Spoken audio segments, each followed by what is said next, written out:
മനുഷ്യക്കടത്തും മതപരിവർത്തനവും ആരോപിച്ച് രണ്ട് കന്യാസ്ത്രീമാരെ മധ്യപ്രദേശിൽ അറസ്റ്റ് ചെയ്ത സമയത്ത് അവർക്ക് പിന്തുണയുമായി എല്ലാ രാഷ്ട്രീയ പാർട്ടികളും രംഗത്ത് വന്നിരിക്കുകയാണ്. അതോടൊപ്പം തന്നെ മതത്തിന്റെ പേരിൽ വികാരമിളക്കി വിടാൻ വേണ്ടി പല മതസംഘടനകളും രംഗത്ത് വന്നിട്ടുണ്ട്. ഇതുപോലൊരു സംഭവം 2004 നടന്നിരുന്നു. ഹിന്ദുക്കളുടെ ഏറ്റവും പരമ ആചാര്യനായ കാഞ്ചി കാമകോടി ജയേന്ദ്ര സരസ്വതിയെ അന്ന് തമിഴ്നാട്ടിലെ മുഖ്യമന്ത്രി ജയലളിത അറസ്റ്റ് ചെയ്തു.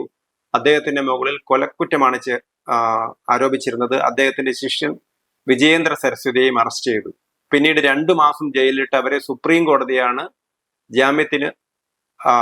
ജാമ്യം അവർക്ക് അനുവദിച്ചത്. അങ്ങനെയാണ് അവർ ജയിലിൽ നിന്ന് പുറത്തിറങ്ങാൻ കഴിഞ്ഞത്. പിന്നീട് വർഷങ്ങൾക്ക് ശേഷം ഈ കേസിൽ ഇവരെ നിരപരാധികളാണെന്ന് പറഞ്ഞ് കോടതി വിട്ടയക്കുകയായിരുന്നു. അന്നൊന്നും ഒരു ഹിന്ദു സംഘടനയും ഇത്തരത്തിൽ തങ്ങളുടെ മത നേതാവിനെതിരെ കേസെടുത്തതിനെതിരായിട്ട് ഒരു പ്രകടനം പോലും നടത്തിയില്ല എന്നുള്ളതാണ് വ്യത്യാസം.